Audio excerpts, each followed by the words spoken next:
যারা মিলাদ দেশে তারা সব কানে ও তা কানে গে তার মানে বাড়ি সব পুটুটু এই তো এই ভিন এইছে তাকে সঙ্গে আলাপ বিলাপ করতেছে তা যাক খোগাইবা জামাই দিন নেয় আমি শেষ করে দিচ্ছি যারা মিলাদ দেশ কোন নিয়তে দেশ আগে নিয়ত ঠিক করো তোমার কবরে বাস পড়বে যদি রং তামসার নিয়তে মিলাদ দে থাকো আর যদি আল্লাহর খুশির উদ্দেশ্যে দে থাকো সওয়াব অর্জন করা বাটকারে এত সওয়াব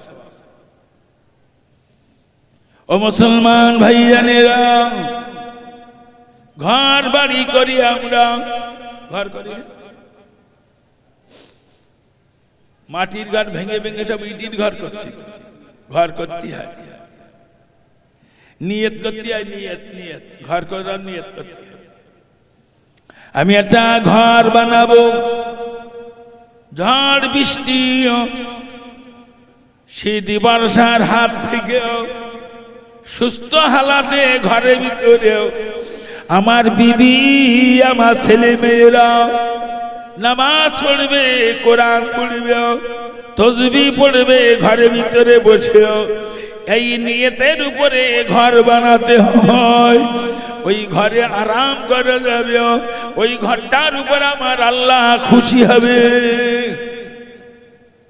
তাহলে ঘর করতে নিয়তটা ওরা মাদ্রাসা সব ছেলে পিলে ভর্তি করতে নিয়ে যায় তা গার্জেনদের জিজ্ঞেস করে মাদ্রাসায় এনেছেন কেন একই এই মাঠে লোকে ছাগলের গোজ উবড়ে উবড়ে দেয় এই জন্য ভর্তি করতে এনেছেন তা দু চারটা লেগে যায় খুব লোক বলতে হুজুর এলাম বললেন আচ্ছা কেন এনেছেন তা বলতেছেন না এনেছেন কেন কোন নিয়তে বাড়ি শুধু দুষ্টুমি করে তাই নিয়তটা কি তা বলে হুজুর না আলেম তৈরি করার জন্য আলহামদুলিল্লাহ নিয়ত ভালো যাও আমি যতই ওর পড়াই ও ভালো আলেম হবে না হাদিসই বলেছে বন্দুকের গুলি মিস হয় মা বাপের দোয়া মিস হয় না বাড়ি যাও তোমার স্বামী স্ত্রী দুজন এই বাচ্চাটার জন্য অন্তর খুলে দোয়া চাওয়া আল্লাহ তোমাদের দোয়ায় আলেম বানাবে আমি শুধু হেল্লা আমার যোগ্যতা নেই ওরে আলেম তৈরি করতে গেলি তোমার কাছে দুজনের দোয়া লাগবে যাও নিয়ত ভালো নিয়তে রস করতে বলো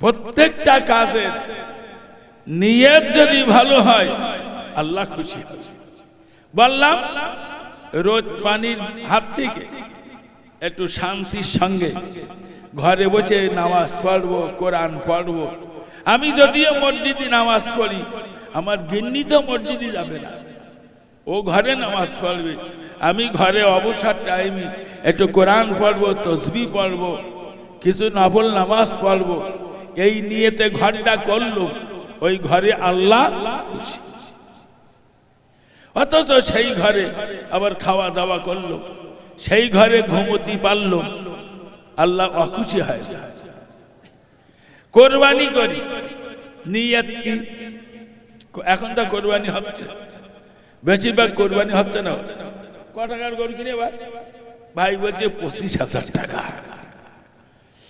তাই বললাম একটা গরু আমি এবার 60,000 টাকার গরু কিনেছি ভাই বলছে তুমি আবার 60,000 টাকার গরু কিনো আমি আবার 90,000 টাকার গরু কিনেছি কোরবানি হচ্ছে বলে বলি আল্লাহর খুশি নিয়েতে কোরবানি যদি না হয় 90,000 টাকা পানিতে ফেলে দেওয়া হবে ফতোয়ার কিতাবে লেখা আছে একটা গরুতে 7 জনের বেশি লোক কোরবানি করতে পারবে না কিন্তু 7টা লোকের ভিতরে একটা লোকের যদি নিয়ত থাকে ভালো গোশতটা নেব ফতোয়ার কেতাবে লিখেছে 7 জনের কুরবানি বাতিল হয়ে যাবে। 7 জনের ভিতরে একজনের টাকা যদি বেহালালি টাকা থাকে 7 জনের কুরবানি বাতিল হয়ে যাবে। নিয়ত ভালো করো ভাই। জগৎ বড় না আলেম, জগৎ বড় না আলেম হযরত হাসান বসরি রাহমাতুল্লাহ আলাইহি বসরায় বাড়ি। হাসান বসরি বড় আলেম বলে তো উনি বড় আলেম তেমনি বড় বুজুর্গ। এখানে একটা কথা আপনাদের মনে রাখতে হবে, সব আলেম পীর না আর সব পীর আলেম। সব আলেম পীর না আর সব পীর আলেম। বসিরহাটের আল্লামা যেমনি বড় আলেম ছিলেন তেমনি বড় পীর ছিলেন। ফুরফুরা শরীফের মেজলা হুজুর পীর কেবলা রহমাতুল্লাহ আলাইহি বড় আলেম ছিলেন, বড় পীর ছিলেন। ফুরফুরা শরীফের ছোট হুজুর পীর কেবলা রহমাতুল্লাহ আলাইহি বড় পীর ছিলেন, মেজে হুজুরের মতন বড় আলেম ছিলেন না। কথা বুঝতে পেরেছি? হাসান বসরি বড় আলেম বলে এবং বড় পীর। উনি ওনার শাগরেদের বাড়ি গেছেন। হাবিবে আজমি রহমাতুল্লাহ আলাইহি জগৎ বিখ্যাত পীর, উনি আলেম। হাবিবে আজমি আলেম না তবে বড় পীর। হাসান বসরি হাবিবে আজমির বাড়িতে ঢুকেছেন। ঠিক এমনি একটা সময় যেই না ঢুকেছেন, ঢুকে দেখছেন হাবিবে আজমি নামাজের নিয়াত করে ফেলেছেন। হাবিবে আজমি বড় ওলি, ও তো আমার কেমন তো নামাজই না। নামাজ পড়তে পড়তে আলহামদুলিল্লাহ শেষ করে ফেলি, পেছনে দেখতে একজন এসছে, নামাজ ছেড়ে দিয়ে তারে ঠেকাচ্ছে। এই ভাই ভালো যাচ্ছে না নাকি? নামাজ পড়তেছে আলহামদুলিল্লাহ শেষ হয়ে গেছে, গরু খুলে গিয়ে নামাজ ছেড়ে দিয়ে গরু ঠেকাচ্ছে। নামাজ হাবিবে আজমি ও জিনিস না। উনি নামাজে দাঁড়িয়ে পীরে ইস্তাকি। হাসান বসরি পিছনে ইক্তেদা করতে গিয়ে পিছিয়ে এসেছে। কোন আলেম লোক না, কোন বেআলেমের পেছনে নামাজ পড়তে একটু গা ঘিন ঘিন করে ভাই। কারণ আরবিতে 28-29 অক্ষর আছে। এই অক্ষরগুলো এক একটা অক্ষর এক এক জায়গা থেকে উচ্চারণ হয়, এর নাম মাখরাজ। এটা আলেমরা ভালো বোঝে। বসিরহাটের আল্লামা লিখেছেন, বলো হাসান বসরির এই ঘটনাটা আমরা আরবিতে 28-29টা অক্ষর দেখতেই পাই। 1 নম্বর মাখরাজ আলিফ হাওয়ার সঙ্গে উচ্চারিত হয়। 2 নম্বর মাখরাজ কণ্ঠনালীর গোড়া, এখান থেকে ছোট হে আর হামজা উচ্চারণ হয়। 3 নম্বর মাখরাজ কণ্ঠনালীর মধ্যস্থল, এখান থেকে বড় হে আইন উচ্চারণ হয়। 4 নম্বর মাখরাজ কণ্ঠনালীর মাথা, এখান থেকে গাইন আর খে উচ্চারণ হয়। 5ম মাখরাজ জিহুবার গোড়া, ওখান থেকে বড় কাপ উচ্চারণ হয়। 6ষ্ঠ মাখরাজ জিহুবার মধ্যস্থল উপরের তালু, ওখান থেকে 3টে অক্ষর উচ্চারণ হয়, জিম শিন ইয়া। এইভাবে ছেলেদের কোন কোন অক্ষর কোন জায়গা থেকে উচ্চারণ হয় এটা আলেমরা ভালো বোঝে এবং ছেলেদের এইভাবে শিখেছে। কোরআন পড়লুম আর হয়ে গেল না বল। তো হাসান বসরি দেখছেন হাবিবে আজমি নামাজের নিয়ত করে সূরা ফাতিহা শুরু করে, আমরা সূরা ফাতিহা শুরুতে পড়ি আলহামদুলিল্লাহ। এই আলহামদুটা বড় হয়ে দিয়ে ওয়াট তৈরি। হাসান বসরি দেখছেন হাবিব আজমিও ছোট হয়ে পড়ছে। হাসান বসরি বললেন, এর ছোট হয়ে বড় হয়ে জ্ঞান নাই, এর পিছনে নামাজ পড়া যাবে না। হাসান বসরি একা একা নামাজ পড়িয়ে শিষ্যের কাছে যে দরকার ছিল দরকার মিটিয়ে বাড়ি চলে গেলেন। গভীর রাত হাসান বসরি তাহাজ্জুদের নামাজ পড়ে আল্লাহর ওলি ঘুমিয়ে গেছেন। গভীর রাত হাসান বসরি ঘুমিয়ার ভিতরে আমার আল্লাহ পাকের সঙ্গে হাসান বসরির দিদার হয়ে গেছে। সুবহানাল্লাহ। অনেক নবী ওলিদের সঙ্গে আল্লাহর সাক্ষাৎ হয়ে আছে, তবে আমার আল্লাহকে না কেউ চর্মচোখে দেখেননি, আল্লাহকে দেখেছেন স্বপ্নের ভিতরে। হাসান বসরি কত বড় ওলি, আল্লাহর সঙ্গে তার দিদার হয়ে গেছে। আল্লামা রুহুল আমিন লিখেছেন, হাসান বসরি জিজ্ঞাসা করলেন, আল্লাহ পাক আমি কি আপনার খুশি করতে পেরেছি? আমার আল্লাহ পাক ওই সময় বললেন, ওগো হাসান তুমি আবার খুশি করেছিলে, আজ তার অবমাননা করেছো। বলে আল্লাহ কিসে অবমাননা করলাম? বলে তুমি হাবিব আজমির পিছনে নামাজ না পড়ার জন্য। ওই সময় হাসান বসরি বললেন, হাবিব আজমি তো কেরাত ছিল না। আমার আল্লাহ পাক বললেন, এই হাসান আমার হাবিব আজমি তো তোমার মতন আলেম না, ওর মাখরাজের জ্ঞান নাই। তবে তুমি জানো আমি কোরআনে অনেকবার বলেছি, ইন্নাল্লাহ আলিমুম বিযাতি সুদূর, নিশ্চয়ই আমি আল্লাহ প্রত্যেকের অন্তরের খবর রাখি। এই হাসান তুমি জানো না আমার হাবিব আজমি কোন নিয়তে নামাজ পড়ছিল? সম্পূর্ণ আমার খুশির নিয়তের নামাজ। এই হাসান আজকে যদিও আমার হাবিব আজমির পিছনে তুমি নামাজ পড়ছো, তোমার জিন্দেগির নামাজ কবুল করে নিতাম। সুবহানাল্লাহ। তো ওরকম করে বললেন, আমি নিয়তে রস করছি, নামাজ পড়লে হয়ে যাবে? বিরাট সই কেরাত করে নামাজ পড়লে হবে? নিয়ত ঠিক করো, নিয়ত অন্তরটাকে পরিচ্ছন্ন করো। অন্তর অন্তর বিচার করবে আল্লাহ কি নে ভাই? অন্তরটা নে বিচার করবে। ও মুসলমান ভাইয়েরা, আমার আল্লাহ পাক কোরআন পাকে বলেছেন, ইন্নাল্লাহা লা ইউহিব্বু মান কানা মুখতানান ফখুরা, নিশ্চয়ই আমি আল্লাহ ফখরকারীদের ভালোবাসি না। অনেক কারি সাহেব ভাবেছে, অনেক নামাজি মুসল্লিকে তাচ্ছিল্য ভাবে, ওর কেরাত ভালো না। না না না, মনে রাখবেন অত তাড়াতাড়ি তাচ্ছিল্য ভাবলে হবে না, তার সম্পর্কে আপনি খোঁজ নিন। মনে রাখবেন আমার ভাইয়ারা, আল্লাহ কোরআন পাকে বললেন, ইন্নাল্লাহা লা ইউহিব্বু মান কানা মুখতানান ফখুরা, নিশ্চয়ই আমি আল্লাহ ফখরকারীদের ভালোবাসি না। অহংকারকারীকে আল্লাহ ভালোবাসেন। আল্লাহ নবী মুসলিম শরীফের হাদিসের ভিতরে বলেছেন, লা ইয়াদখুলুল জান্নাতা মান কানা ফি কলবিহি মিসকালা যারাতিন মিন কিবারিন। হাদিসটা মুসলিম শরীফে লেখা আছে।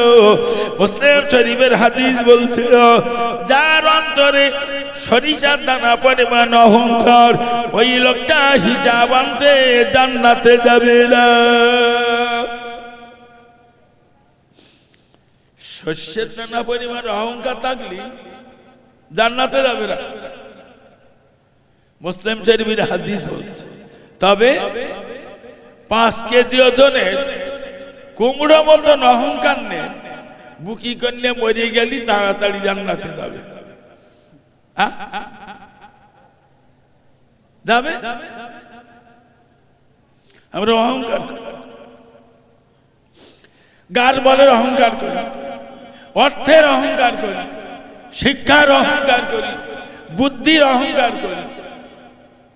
আমার কিরাম বুদ্ধি জানে, কেপায়ের কালিতে আমার বেড দিল ভাই একদল গুন্ডা, তা শুধু ঘিনু ছিল বলে ওর হাতে শাড়ি আসতে পেরেছে। আচ্ছা এই মতো ছাড়িয়ে নিস কেনা? আমি কি বললাম কেনা ছাড়িয়ে? ঘিনু। তোমার ঘিনু? এই তোর ঘিনুটা দেশে কেনা তুই একটু ভাবলি রে।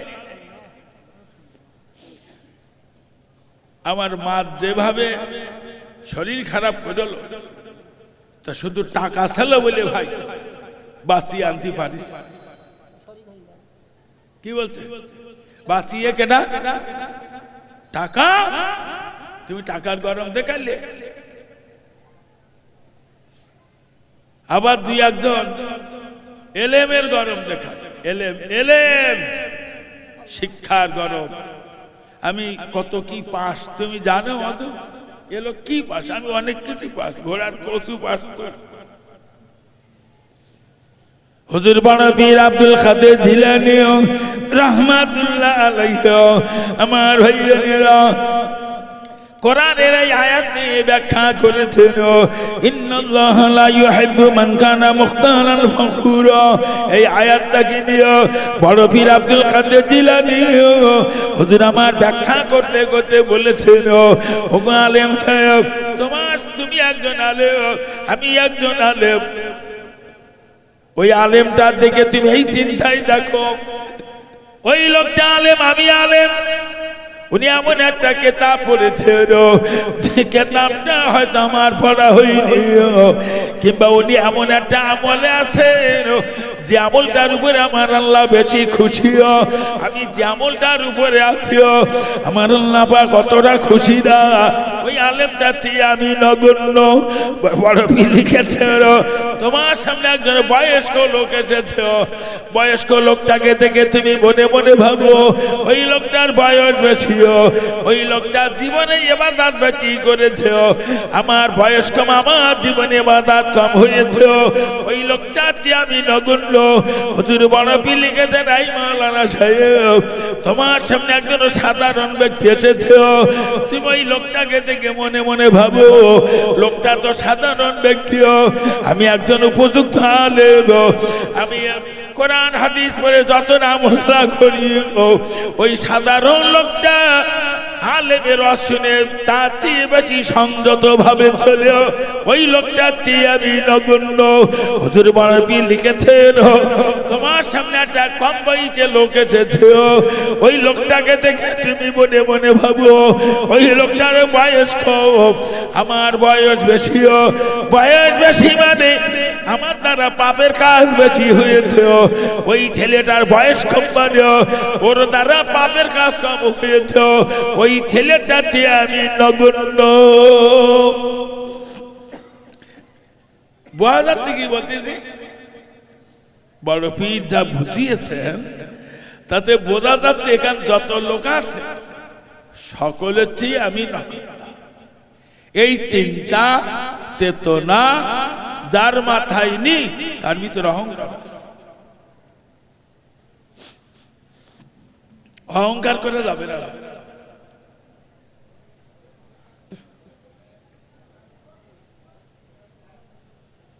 হিংসা আর অহংকার যার ভিতরে আছে এ লোকটা জাহান্নাম।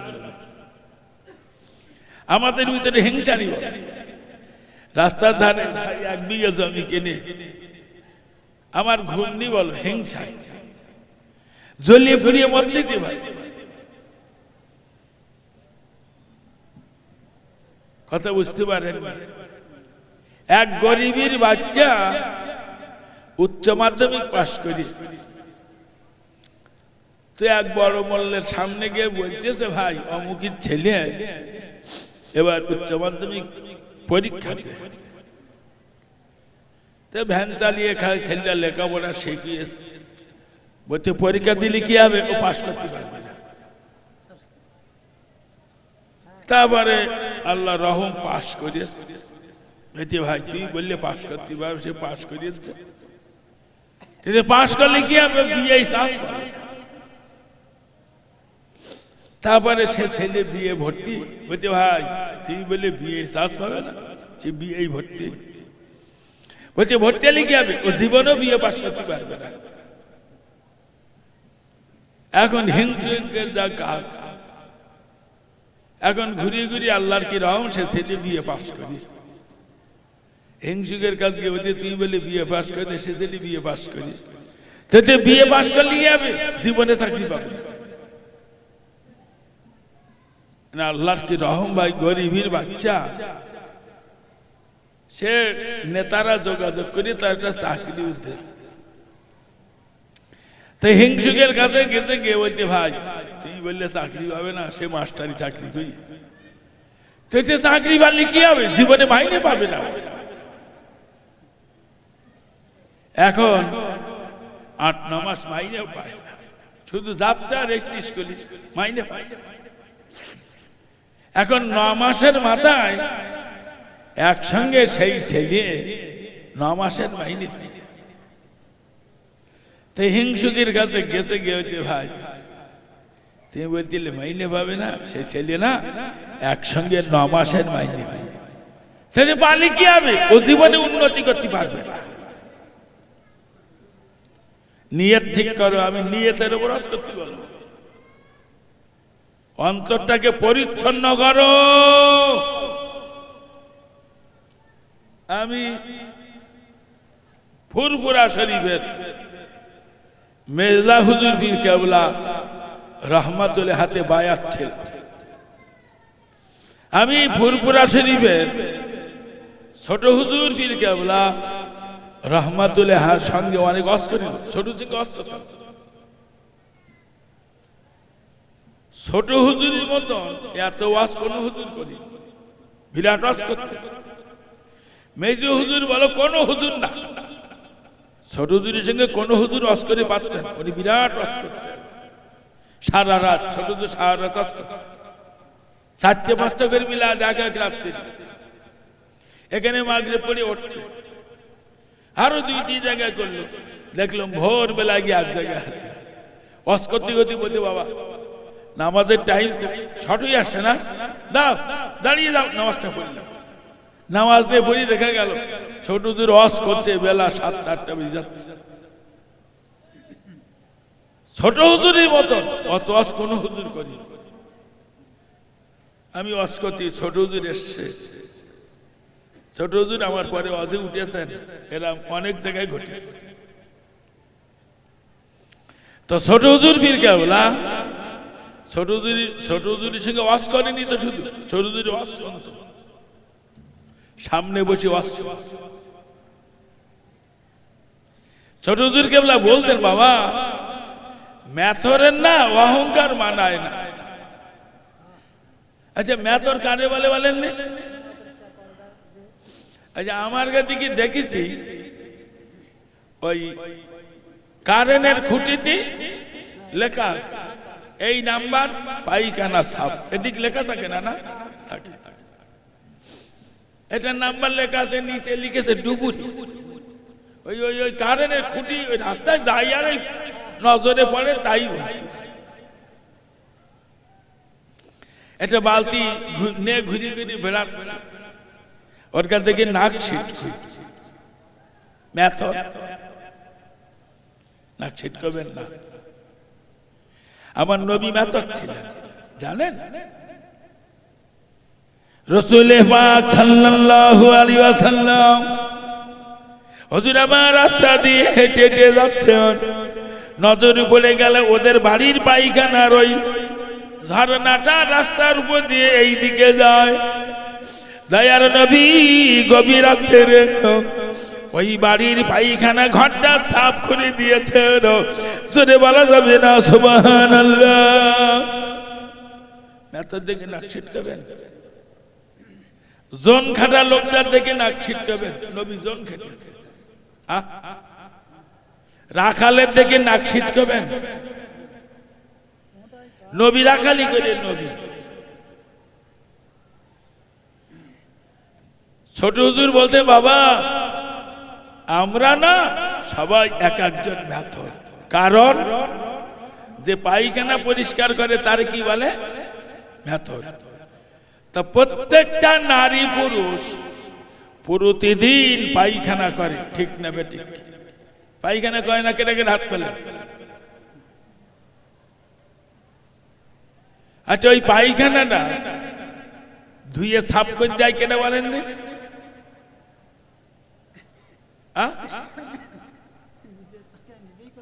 নিজের পায়খানা নিজে ধুয়ে সাফ। তা মুখ্যমন্ত্রী ধোয় না বলো? হ্যাঁ, ও পায়খানা করে বসে থেকে একজনকে ধুয়ে দেয় না? প্রধানমন্ত্রী সারা ভারতের প্রধানমন্ত্রী, ও তো বিরাট সম্মান। ও পায়খানা করে বসে থেকে একজনকে ধুয়ে দেয়? নিজে ধোয়।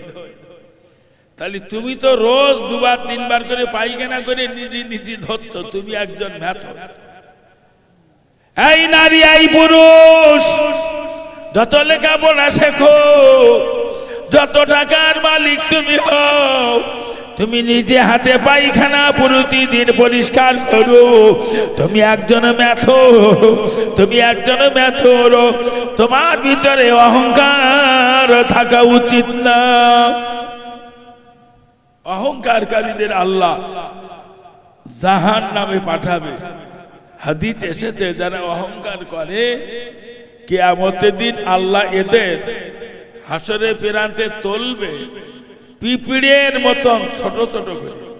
পিঁপড়ে এদিক পিঁপড়ে আছে, পিঁপড়ে পাততলায় থাকে না, হেঁটে হেঁটে যায়, কত পাততলায় পড়ে। যারা অহংকার করে কিয়ামতের দিন এদের পিঁপড়ের মতন করে তৈরি করে তুলবে, এত ছোট, লোকে শুধু দোবাবে। অহংকার করিলে আজকে তোমার দোবাবে। ও মুসলমান ভাইয়ানেরা, খুব মাথা ঠান্ডা করে শুনুন, অহংকার করে যাবে না। না, অন্তরের ভিতরে এক চুল পরিমাণ অহংকার আমার বাজা ঢুকানো যাবে না। আল্লামা রুহুল আমিন, এ দেশের শ্রেষ্ঠতম আলেম হুজুর আল্লামা তাসাউফ তত্ত্ব কিতাবে লিখেছেন, কেউ যদি সালামের অপেক্ষায় থাকে তাহলে বুঝতে হবে ওর ভিতরে অহংকার আছে। আমি একটা বড় হুজুর মাইকি বলে দিলে, ভাই বড় হুজুর আসল উঠে, কিন্তু আমি যদি আপনাদের সালাম করি তাহলে এটা বেমানান হয়। তাই একটু অপেক্ষা করছে, একটু সালাম দেন, অপেক্ষা করছে। আল্লাহ হুজুর কি লিখেছেন? যে লোকটা সালামের অপেক্ষায় থাকে ওর ভিতরে অহংকার আছে। বড় হুজুর, আচ্ছা যে যত বড় হুজুর হোক, নবীর চেয়ে বড় হুজুর কার কার বলা যাবে? কি বলতেছে? আজকে 40 বছর ধরে হাদিস পড়াচ্ছে, ও বড় হুজুর না? নবীর চেয়ে বড় হুজুর কারই বলা যায়? আল্লাহ নবী যেদিন নবুয়াত পেয়েছেন, নবীর বয়স সেই দিনই 40 বছর। নবী 40 বছর বয়সে নবুয়াত পেলেন। এই 40 বছর বয়সে নবী কলেমার দাওয়াত দিচ্ছিলেন। নবীর হাতে হাতে কলেমা পড়েছেন। মক্কার অনেক বয়স্ক মানুষেরা 80 বছরের বৃদ্ধটা নবীর হাতে হাতে কলেমা পড়েছেন। 70 বছরের বুড়োটা নবীর হাতে হাতে কলেমা পড়েছেন। 40 বছরের ছেলেটা নবীর হাতে হাতে কলেমা পড়েছেন। 25 বছরের যুবকটা নবীর হাতে কলেমা পড়েছেন। 17 বছরের যুবকটা নবীর হাতে হাতে কলেমা পড়েছেন। মক্কা বা মদিনার অনেক শিক্ষিত বুদ্ধিজীবীরা নবীর হাতে কলেমা পড়েছেন। না, মক্কা মদিনার অনেক অশিক্ষিত মানুষেরা নবীর হাতে হাতে কলেমা পড়েছেন। নবীর সব সাহাবী আলেম ছিলেন না। ও মুসলমানেরা, খবর ঠান্ডা মাথায় বুঝুন, যে বাজারা আমার নবীর হাতে কলেমা পড়েছেন, শিক্ষিত অশিক্ষিত, কম বয়সের লোক, বেশি বয়সের লোক, আল্লাহ নবী ছোট বড় শিক্ষিত অশিক্ষিত দেখতেন না। নবীর সামনে যাকে নবী পেতেন আমার নবী আগে আগে সালাম দিতেন। তুমি বড় হুজুর, তুমি বসে রয়েছ, একটু সালাম করুক আমার। ইয়াকুব নাকি বড় হুজুর? জাহান্নামে যাবা, জাহান্নামে যাবা, সালামের জন্য বসে রইও, একটু সালাম নেবা। তাই সালাম দেওয়া শেখো। কেনা বড় কেনা ছোট দেখতে সালাম দিতে হয়। শ্বশুর জামাইরই সালাম দিতেন। নবীর জামাই না হযরত আলী? নবী যেদিন কলেমা পড়াচ্ছিলেন হযরত আলী রাদিয়াল্লাহু তাআলা, ওই দিন আলীর বয়স 17 বছর, নবীর বয়স 40 বছর। হযরত আলী রাদিয়াল্লাহু তাআলা আমার ভাইয়া তো বয়স কম, আমার নবী আলীর আগে আগে আগে আগে আমার নবী সালাম দিতেন। শ্বশুর জামাই সালাম দিচ্ছে, আর আমার জামাই আমার সালাম দিতে রাজি না। বোঝা যাচ্ছে নাকি?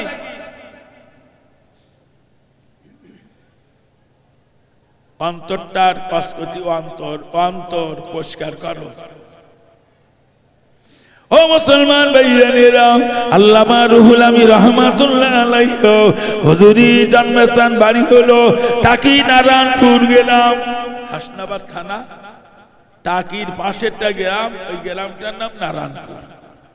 ওইখানে হুজুরির বাড়ি, বল জন্মস্থান বাড়ি। ওখানে বসিরহাট হুজুরির বাপ মা সব কবর আছে।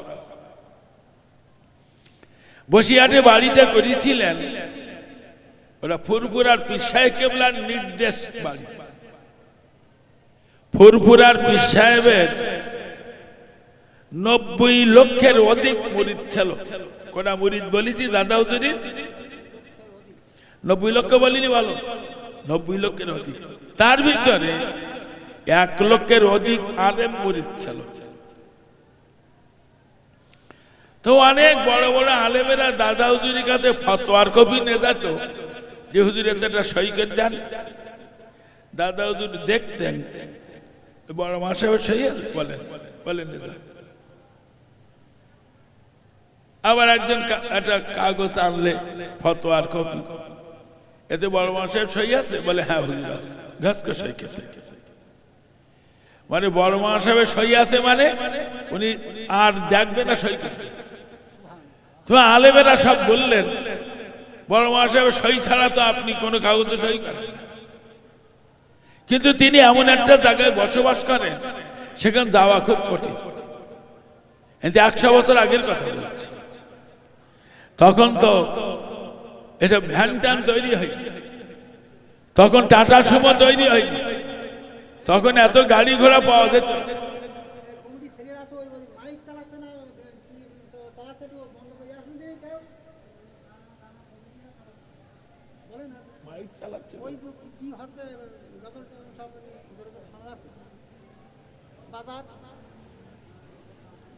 ছেলেরা যাও না, কি চলছে বন্ধ করে আসো।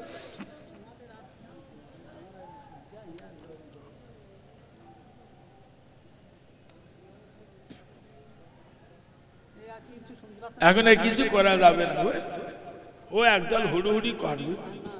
অন্তত মা এই কি ইয়েটা বন্ধ করো, করা যাবে না মানে সবার তাহলে বন্ধ করতে বলি বলি আর পারি। ওদিক কি হচ্ছে? ও এক অন্ধ পয়সা না, তাও বন্ধ করতে পারবো, এরকম করে বন্ধ করতে সব সারা কি আমার ভালো লাগে। হ্যাঁ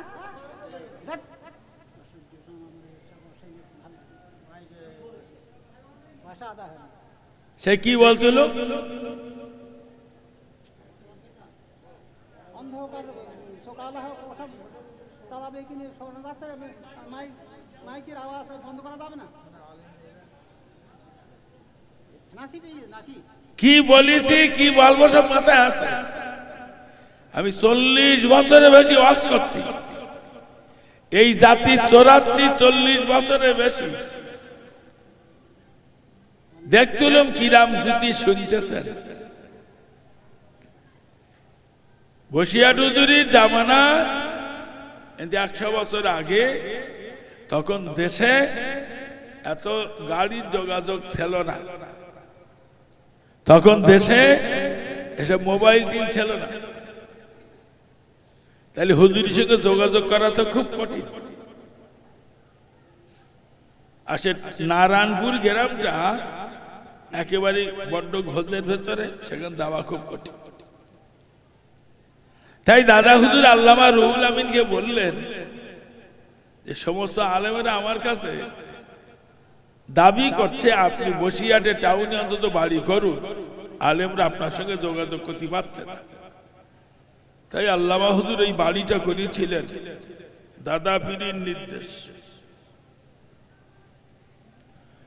তো আল্লামা রুহুল আমিন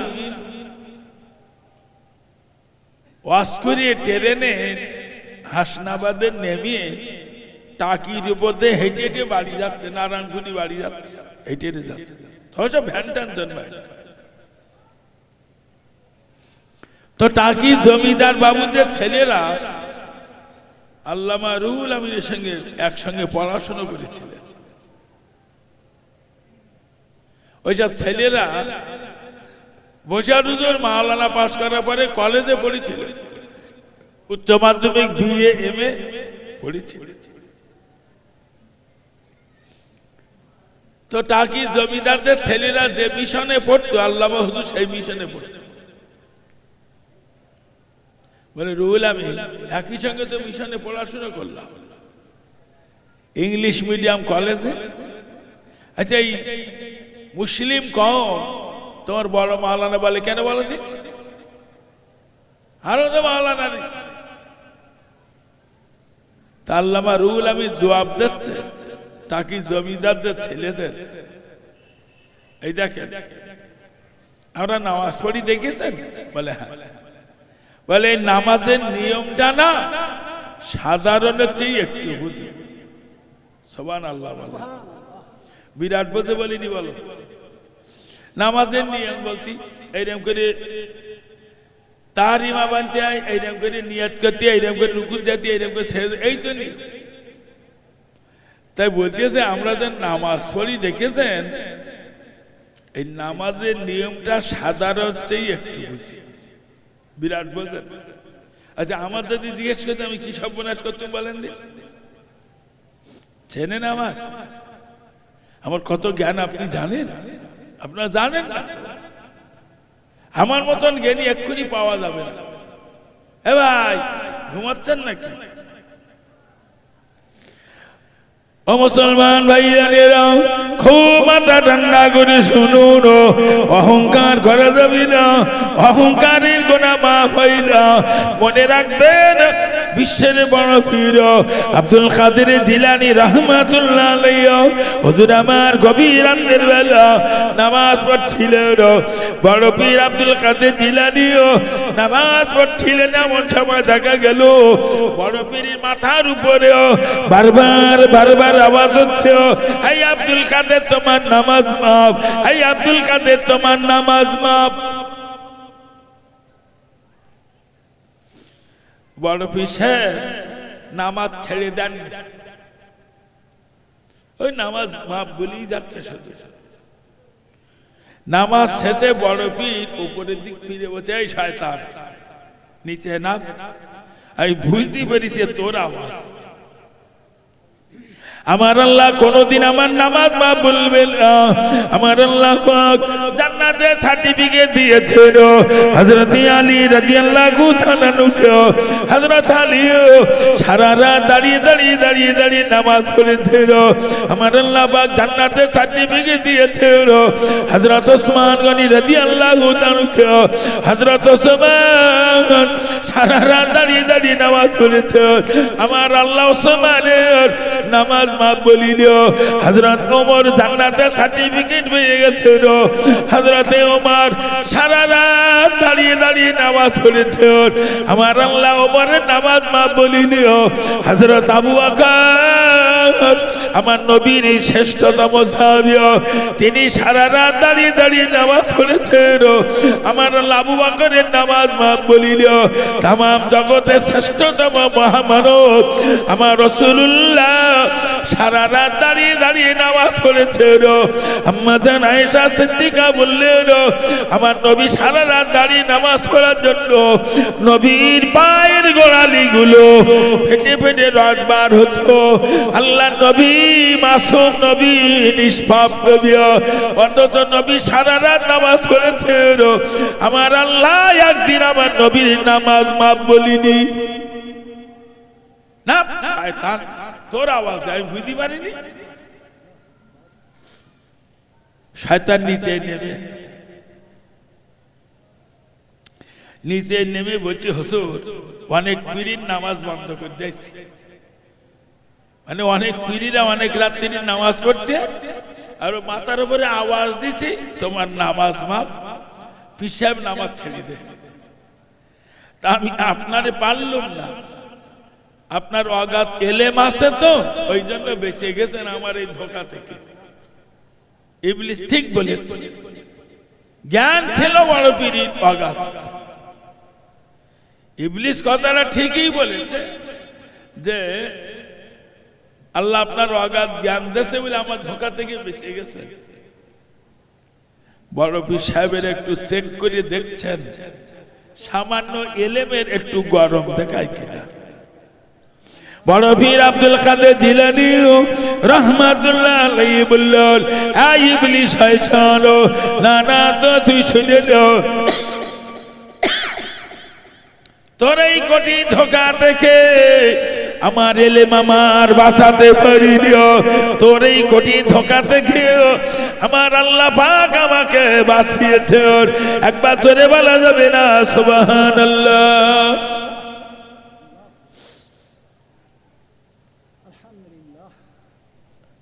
আমি বহু জমি জায়গা কিনেছি ভাই, প্রায় 2-300 বিঘে জমি কিনেছি। এখন বর্তমানে প্রায় 15-20টা ইট ভাটা আমার। ওরে কত বুদ্ধি ফিকের করে করতেই আসতে জানিস। আচ্ছা সব দেশে কেটে বলেননি, সব কিছুর মালিক মনে জায়গা দেওয়া যাবে না।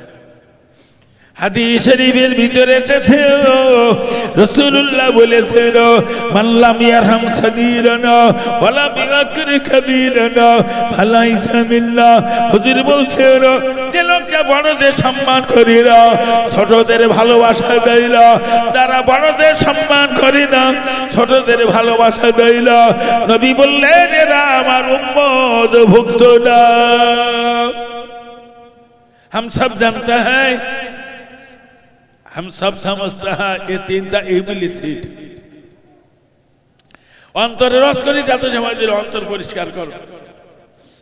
হযরত মাওলানা বদরুর রহমান দুর্গাপুরী রহমাতুল্লাহ আলাইহি বহুত বড় হাক্কানি আলেম বলো দুর্গাপুরী।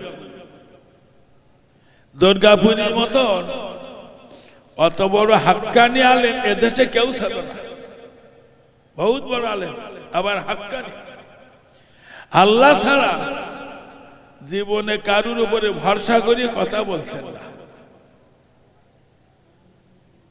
তো দুর্গাপুরী মিলাদ করে খোলা পথা এসে নেমেছে সকালবেলা, আর 4-5 জনকে ধরে।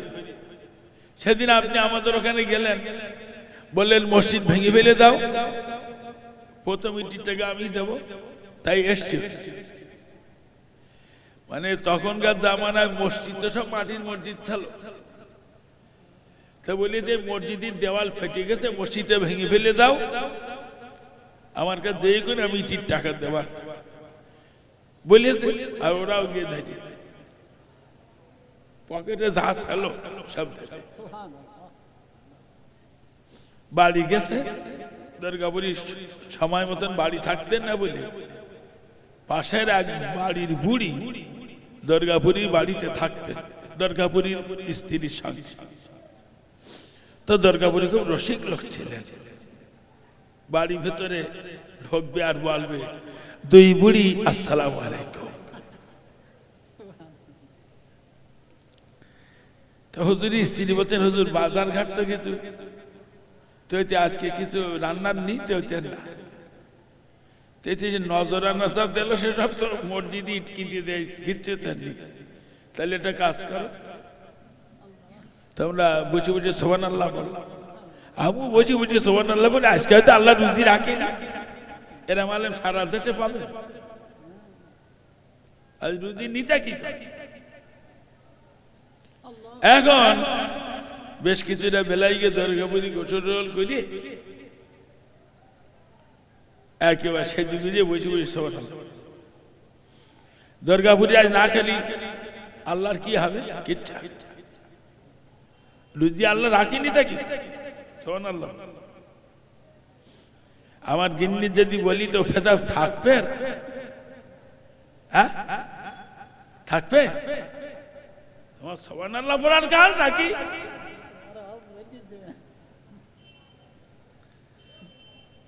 কিছুক্ষণ বাদে একটা যুবক ছেলে এসছে দুর্গাপুরি গিয়ে বলছে দুর্গাপুরীর বাড়ি কোনটা হুজুর তো আমি দুর্গাপুরি তা সালাম মুসাফা করে বলছে আমার আব্বা অমুক লোক আপনার 100 টাকা পথ খরচ পাঠিয়েছে আর ওই এটা তারিখ চেয়ে তারিখ তো দুর্গাপুরি একটা তারিখ দিয়ে লিখে নিয়ে 100 টাকা নেছে তোমার তো এখন যাওয়া হবে না খাওয়া দাওয়া করতে কত সরল অন্তরের লোক অন্তরে রস করতে বলে বলতে আমার বাড়ি না কিচ্ছু নেই রান্না বাড়া করবো তো তা চাল আলু তরকারি কিচ্ছু তা তুমি এই দুটো প্যাকেট নে যাও আর এই 100 টাকা নে যাও নে দুটো চাল নেবা আলু নেবা দুটো ঝাল পেঁয়াজ নেবা একটু গোস্ত নেবা তুমি যাও গো নিয়ে এসো আমি জাল গাছটা নিয়ে যাচ্ছি একটু পুকুরে দুটো মাছ ধরে নিয়ে আসি কি অন্তরের কি কত খালে অন্তরের মেহমান সেই যুবক ছেলে বাজার করতে গিয়ে দুর্গাপুরি কথা শুনতে হবে তো বাজার করে বাড়িয়ে এখন ও বেচারি বলি ফেলেছে 80 টাকার বাজার করি বলো এই থেকে 60-65 বছর আগে অনেক দাম বলো 80 টাকা সে দুধ হলে আর ধরে না অনেক বাজার করি সে চলবেনি 2-4 দিন কিন্তু যে 20টা টাকা এনে হুজুরি হাতে দেবো হুজুর এই টাকাটা রাখেন কালকে আবার বাজার ঘাটটা করবেন হ্যাঁ একদম দুর্গাপুরি খেপে গেছে হ্যাঁ কালকে কার বাজার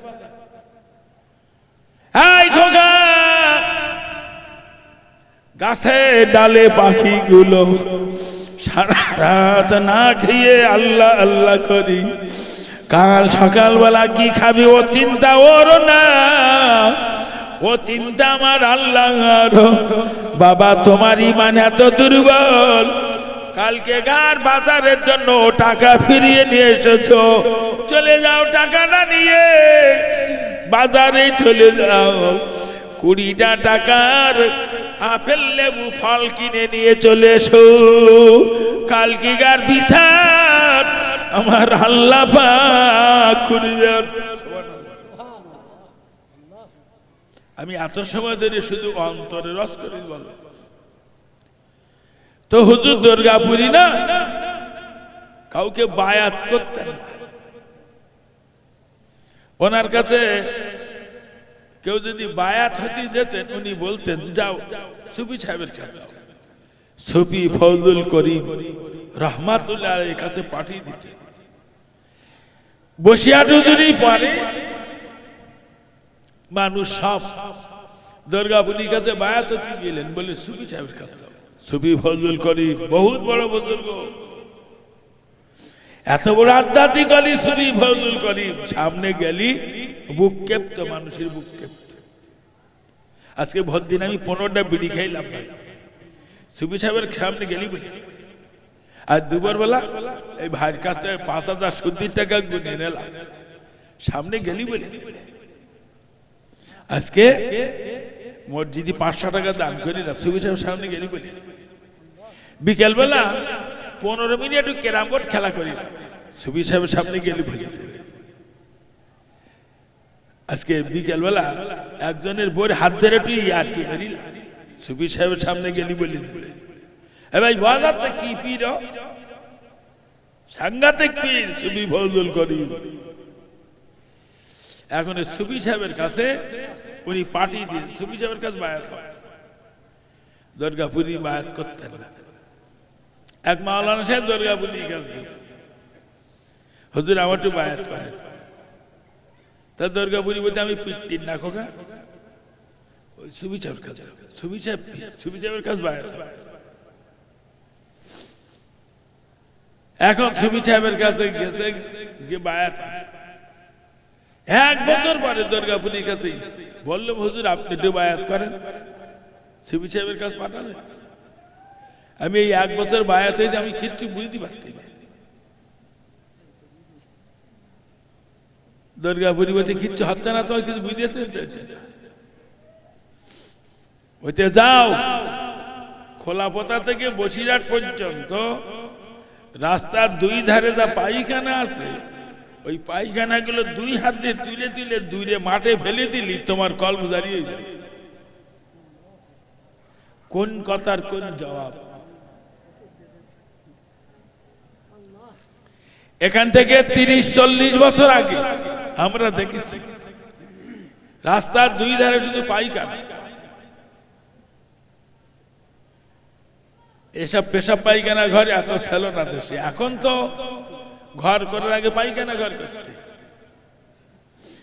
এখন সব বাড়ি বাড়ি পাকা পায়খানা। এখান থেকে 50 বছর আগে পড়েছিল না, আমি দেখি 2-1 জনের বাড়ি ওই বাসনার বেড়া, হ্যাঁ তাও 2-4টা লোকের বেড়া, সব বাড়ি ওই হলদি বাগানে বাঁশ বাগানে রাস্তার ধারে সব পায়খানা। হেঁটু সমান কাদা রাস্তায়, দেখো 2 ধারে যদি পায়খানা। তো বসিরহাট থেকে খোলাপোতা এই রাস্তাটা অত ওসব বাড়ি ঘর ছিল, যে আপনারা এখন যতটা বাড়ি দেখছেন অতটা বাড়ি ছিল না, সব পাকা ছিল। আর ওই 2 ধারে ধারে পায়খানা আর গাধা। হুজুর দুর্গাপুরি বললেন, ওই পায়খানা গুলো 2 হাত দিয়ে তুলে তুলে দূরে ফেলে দিলি তোমার কলম দাঁড়িয়ে যাবে। তার মানে বোঝা গেল ওই মাওলানা সাহেবের ভিতরে এত অহংকার, ও সুফি সাহেবের দাম দেই। বোঝা গেছে? এত সময় ধরে আমি আপনাদের বুঝিয়েছি, অহংকার দেহ থেকে পরিচ্ছন্ন করুন, মন অন্তরটাকে পরিষ্কার। আমি একটা কি তুই হেরা, তুই কি তুই একটু ভালো মন্দ খাস, তোর পায়খানা তো বেশি গ্যাস। তুই তো রোজ 2-3 বার করে পায়খানা করিস, তুই নিজে হাতে তুই এটা ম্যাথ, তুই কি হেরা। অহংকার করা যাবে না, হিংসা করা যাবে না। ও আমার ভাই জানে যাও, অহংকার করা যাবে না। মনে রাখবেন, টাকার গরম যদি আপনি দেখান, কারুনির মতন টাকা কারুর ছিল না। কারুনির ঘরে কতটা টাকা ছিল কারুন জানতো না। কত টাকা ছিল? একটা উট, কত ক্ষমতাশালী একটা উট, কয়েক বস্তা মারলে উট চলতে পারে। তো কারুনির ওই লোহার বাক্স ভর্তি সব টাকা, ওই লোহার বাক্সর চাবিবতী, শুধু চাবিবতী 70টা উট লেগবে। তাহলে চাবি কতটা ছিল, তালা কতটা ছিল বলা যাবে? আর টাকা কি টাকা বলেন দিন, সব সোনার টাকা। কত হাজার আর চেষ্টা বলা যাবে না, কত হাজার লোহার সিন্ধুক বলা যাবে না। শুধু চাবিবতী 70টা উট লাগতো। এত সোনার টাকা কারুনির আল্লাহ দিল, কারুন টাকা জাকাত দিতে রাজি হলো না। আমার আল্লাহ পাক সব সোনার টাকাগুলো কাকর বানিয়ে দিয়েছে। আর খোলে আর ডাকে সব কাকর। অহংকার করছে, টাকার গরম অর্থের গরম, বুদ্ধির গরম, শিক্ষার গরম, গার বলের গরম, বাহুর গরম দেখাচ্ছ। আমার এই বয়সে কত লোকে দেখলাম গার বল, বাহুর বল, বিরাট হমরা সমরা। কিছুদিন পরে দেখলাম সে দুর্বলই মরে গে। আবার দেখলাম একজন বিরাট বাহুর বল দেখালো, সেও দেখতে সব সিসি করতে সব খাই গেল। এই কোটা দিন একটু বাহুর বল দেখালে কি হবে? ও যুবকরা গায়ে বল টল আছে? অন্তরে রস করে দিল। আমি এত সময় ধরে শুধু অন্তরটাকে পরিচ্ছন্ন করে, মনটাকে পরিষ্কার করে। অন্তরের খবর কেডা রাখে? কোরআন বলছে ইন্নাল্লাহা আলিমুম বিযাতিস সুদূর, নিশ্চয়ই আমি আল্লাহ অন্তরের খবর রাখি। আমরা মাদ্রাসা তৈরি করেছি কোন অন্তরে, কোন নিয়তে মাদ্রাসা করেছে? ফুরফুরার পীর আবু বকর, আল্লামা রুহুল আমিন, এরা দেশের শ্রেষ্ঠ আলেম ছিল না? না কি বলতেছে? এরা মাদ্রাসা তৈরি করে গিয়ে 800 কোন নিয়তে করে? এরা নিয়ত করেছে যে সমাজে কিছু উপযুক্ত আলেম তৈরি হোক। বসিয়ার হুজুর, দাদা হুজুরি জামানায় দেশে যত শিরক বেদাত হতো, এই শিরক বেদাত দূর করার জন্য তারা জীবন দিয়ে চেষ্টা করেছে। ওই সঙ্গে অনেকগুলো মাদ্রাসা তৈরি করেছে এই নিয়েতে সমাজে আলেম বেশি হলি এই আলেমদের দ্বারা শিরক বেদাত দূর হবে। আমি ভারতবর্ষের অনেকগুলো রাজ্য ঘুরিস, বল অনেক রাজ্য ঘুরেছি। পশ্চিম বাংলায় মুসলমানরা শিরক বেদাতে আছে কিছু জড়িয়ে, তবে অন্যান্য রাজ্যের তুলনায় কম। কথা বুঝতে পারিনি? অন্যান্য রাজ্য ঘুরিস, বল অন্য রাজ্যের তুলনায় পশ্চিম বাংলায় শিরক বেদাত কম হয়। এর পিছনের অবদান ফুরফুরার পীর আবু বকর, আল্লামা রুহুল আমিন, মুজাদ্দিদ জামান ফুরফুরা শরীফের দাদা হুজুর পীর কেবলা রাহমাতুল্লাহ আলাইহি। হুজুর আমার জামানার বড় আলেম, জামানার মুজাদ্দিদ দাদা হুজুর পীর কেবলা রাহমাতুল্লাহ আলাইহি। ও আমার ভাইয়ারে, জামানার বড় আলেম, জামানার মুজাদ্দিদ, যুগ ছেড়ে ওলি, আমার ভাইয়ারেরা আল্লামা রুহুল আমিনের পীর। আমার ভাইয়ারেরা বয়স্ক মানুষ, বৃদ্ধ মানুষ আল্লামা রুহুল আমিন সম্বন্ধে দাদা পীর কেবলা জানতে পেরেছেন। দাদা তো শিখে কিংবা বসে একজন বললে, হুজুর বড় মাসে বাসছে। দাদা হুজুর কোন দিক থেকে আসছে বাবা? কোন দিক থেকে? আল্লামা রুহুল আমিন যেদিক দিয়ে আসছেন, পীর সাহেব কেবলা ওই দিকে আগিয়ে হেঁটে হেঁটে চলেছেন। আল্লামা রুহুল আমিনকেও দাদা পীর কেবলা আগে সালাম দিতেন। আল্লামা রুহুল আমিন দাদা পীর কেবলাকে বললেন, হুজুর আপনি আমার পীর, আপনি জামানার বড় আলেম, আপনি জামানার মুজাদ্দিদ, আপনি যুগ শ্রেষ্ঠ ওলি। হুজুর আপনি আমাকে দেখে দাঁড়িয়ে যান, হুজুর আমাকে দেখে আপনি আগিয়ে আসেন। আপনি বৃদ্ধ মানুষ শুয়েছিলেন, আমি শুনলাম আমার কথা শুনে আপনি হেঁটে হেঁটে আগিয়ে এসেছেন। হুজুর আমার বড় বেয়াদবি মনে হয়।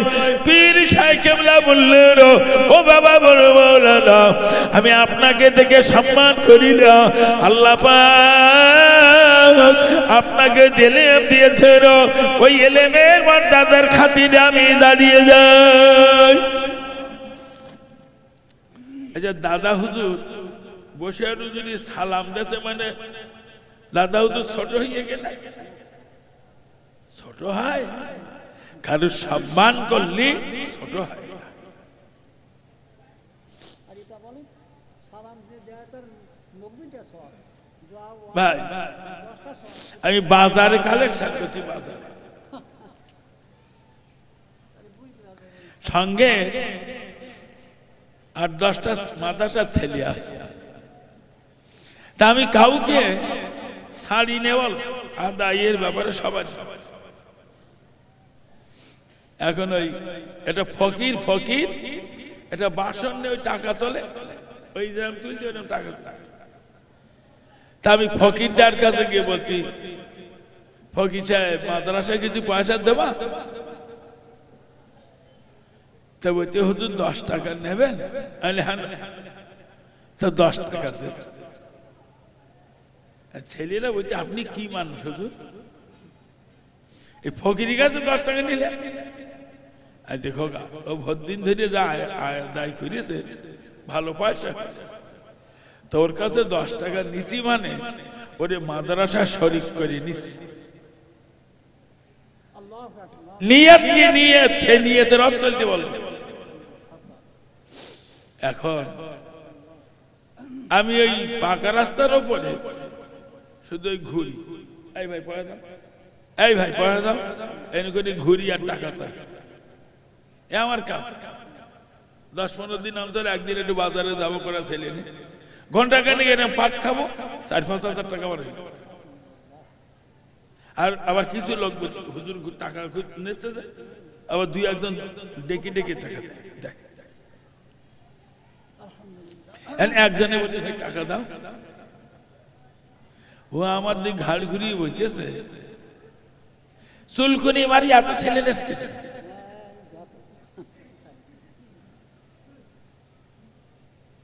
তা আমি তাড়াতাড়ি লোকটা ধরে বললো ভাই আপনার কাছে টাকা চাওয়াটা বেয়াদবি, ভুল হয়ে গেছে, আমার কিছু মনে করবেন। এখন ওই ছেলেগুলো আমার উপরে এটা রোকারুকি করছে। হুজুর মান সম্মান ক্ষতি করে কথাবার্তা মানতে পারছেন, কি মনে করেছেন আপনি? বাড়ি চালিয়ে দেবো বলো? আজ দেখো আচ্ছা মান সম্মান থাকলে তো ক্ষতি হয়। পাগলের দল কথা মারবি না, আপনার মান সম্মান ক্ষতি করে দিলেন, আমার মান সম্মান থাকলে তো ক্ষতি হবে। গোমরা কামনি চল, ওর যে রাম জ্ঞান সেই রাম বললি বোঝা যাচ্ছে নাকি? কি করবা? অন্তরটাকে পরিষ্কার কর, পরিচ্ছন্ন। আমি একটা কিছু বেড়ে নিয়ে এসে আমার মতন ইবাদত করার লোক খুব কমাস বলো। আরে কায়দা তুই অনেক ইবাদত করে, হ্যাঁ সকলের চেয়ে আমি নগণ্য, সবার চেয়ে আমি জঘন্য। এই অন্তরে যদি জায়গা না দাও খোদা তোমার জাহান্নামে পাঠাবে। নবী মুসলিম শরীফের হাদিসে বলেছেন লা ইয়াদখুলুল জান্নাতা মান কানা ফি কলবিহি মিসকালা যাররাতিন মিন কিবার। যার অন্তরে সরিষার দানা পরিমাণ অহংকার, ওই লোকটা জান্নাতে যাবে না হিসাব। দুটোটা মেয়ে ছেলে বলো বিরাট অহংকার করে, ওরে বাবা অন্তর অন্তর। আমার গিন্নি ভাত খাচ্ছে ভাই, কেডারটা এসে বললে তো 3টে ননদ এসছে, কি বলে ও পান্তার বাসন টুকতে কি দেহ জ্বলে গেল, দেহ জ্বলে গেল, নিন্দে নিন্দে কি আসতে ও 3টে ননদ এসতে ও জ্বলে যাচ্ছে নাকি? তুমি জান্নাতে যাবা, অন্তর পরিষ্কার করো। এখন পান্তা খাচ্ছ, পান্তা নে বইয়ে ভাই, গিন্নি পান্তা নে বই। আর একজন এসে বলছে তোর 2টো বোন এসছে, ও পান্তা বাসন ঠেলিয়েছে, কান্তি কান্তি রাস্তা মুখে যাচ্ছে। কোন যাচ্ছি? দুটো বোন এসতেছে, দুটো খাওয়া দাওয়া হয়েছে কিনা তা টেনে পান্তা রেখে দিয়েছে, বলো আর খাবে না। তুমি হ্যাঁ? কি হচ্ছে? এই নারী, তোমার এমন জীবন তৈরি করতে হবে, তোমার ননদেরা তোমার জন্য কেঁদে কেঁদে পাগল হয়ে যাবে, তোমার আত্মীয় স্বজনেরা তোমার জন্য কেঁদে পাগল হয়ে যাবে। কোন মানুষটার আজ খবর দিলাম, কার কাছে দিয়ে দুটো শান্তির কথা শুনতে পাবো, কার কাছে দিয়ে দুটো দুঃখের কথা বলবো। কি নিয়ামত হারিয়ে ফেলেছিও নারী, তুমি কবরে যেয়ে শান্তি পাবে, আনলে তোমার কবরে আগুন জ্বলবে। মন অন্তর, নারী পুরুষ অন্তরটাকে পরিচ্ছন্ন করে।